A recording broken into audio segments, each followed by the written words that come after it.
রাষ্ট্রদ্রোহী মামলায় গ্রেপ্তার সম্মিলিত সনাতনী জাগরণ জোটের মুখপাত্র চিন্ময় কৃষ্ণ দাসের কারামুক্তির দাবি জানিয়ে প্রধান উপদেষ্টা ড মোহাম্মদ ইউনূসকে চিঠি দিয়েছে ঢাকার রামকৃষ্ণ মিশন ও মঠ। ৮ ডিসেম্বর গণমাধ্যমকে এই তথ্য জানায় রামকৃষ্ণ মিশন ও মঠ। ওয়ালটনের পণ্য কিনে জিতে নিতে পারেন নগদ ২০ লক্ষ টাকা। Double million offer, Walton fridge কিনে পেতে পারেন ২০ লক্ষ টাকা। রয়েছে কোটি কোটি টাকার নিশ্চিত উপহার। মিশনের অধ্যক্ষ ও সম্পাদক স্বামী পূর্ণাত্মনন্দ স্বাক্ষরিত এই চিঠিতে সন্ন্যাসী চিন্ময় কৃষ্ণ মুক্তি পেলে সরকারের ভাবমূর্তি উজ্জ্বল হবে বলে উল্লেখ করা হয়েছে।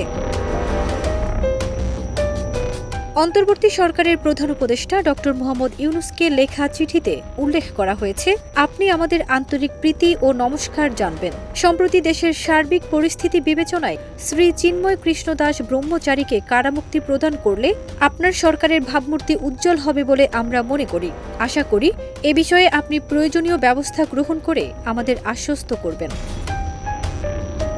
ফারজানা নিকিতা, দেশ রূপান্তর।